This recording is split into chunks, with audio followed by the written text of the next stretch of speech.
NEET 2026 leak row. Political leaders react. War of words intensifies. The alleged NEET 2026 paper leak controversy has now taken a political turn. With lakhs of aspirants demanding answers, political leaders across the country are openly questioning the examination system and accountability behind repeated paper leak allegations. इस्तीफा देना चाहिए। क्यों कर रही है इसे? Police के दम पे हमको गुंडे, हम आम छात्र की लड़ाई लड़ रहे हैं। NSY भारतीय राज्य छात्र संगठन बड़े भाई विनोद जाखड़ के नेतृत्व में हम NSY आम कार्यकर्ताओं के लिए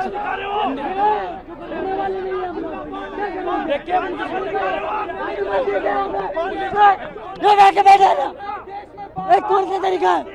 ये सिर्फ बात करने आए हैं, अंदर डाला जा रहा है। क्या क्या तरीका है?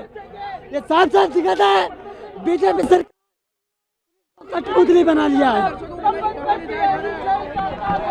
ये इनका जवाब लेंगे, हम जवाब लेने आए यहाँ सिर्फ शांतिपूर्वक तरीके से। मैं चाहता हूँ इनकलाब जिंदाबाद, इनकलाब जिंदाबाद, इनकलाब जिंदाबाद। लाखों युवाओं की आवाज, बीजेपी सरकार की पुलिस लाखों युवाओं की आवाज NSY के तमाम कार्यकर्ता उन लाखों युवाओं को न्याय दिलाना पड़ेगा। आपको उन लाखों युवाओं को जवाब देना पड़ेगा। ये पुलिस बल से क्या दिखाना चाहते हो आप? खाली कर लो जेलें, आ रहे हम जाएंगे जेल में। नहीं, क्या दिखाना चाहते हो पुलिस बल से? हम जब तक आम छात्र के साथ न्याय नहीं लड़ने वाले नहीं है, हारने वाले नहीं है, उनको बता देना चाहते हैं। आज आप 5 लोगों को गिरफ्तार करेंगे, 5 करोड़ युवा। Delhi's former Chief Minister Arvind Kejriwal launched one of the sharpest attacks over the controversy.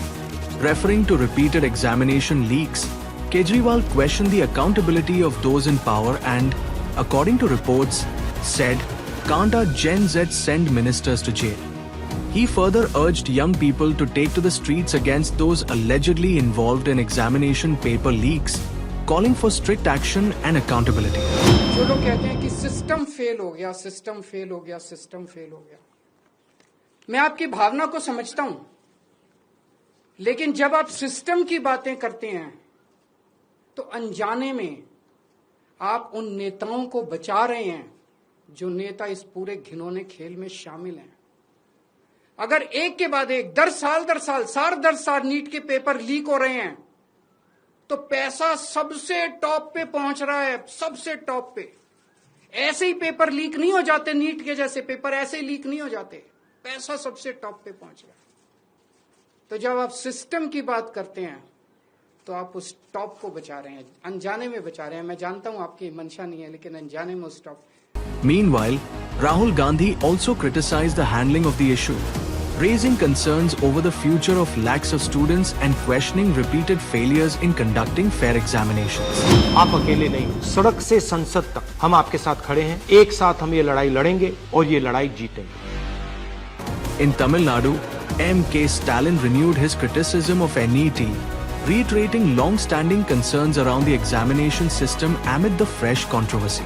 Meanwhile, the controversy continues to intensify on the ground. According to reports, as of 13th May 2026, 15 people have been arrested by Rajasthan Special Operations Group (SOG) so far in connection with the alleged NEET 2026 paper leak investigation. Protests have also begun gaining momentum, with students and youth groups demanding strict action against those responsible and calling for accountability from authorities. Demonstrations and online campaigns continue to grow as aspirants question the credibility of the examination process. As the controversy deepens, the NEET 2026 row is no longer just about an examination. It has now become a major political flashpoint, with students, parents and leaders all demanding one thing: accountability.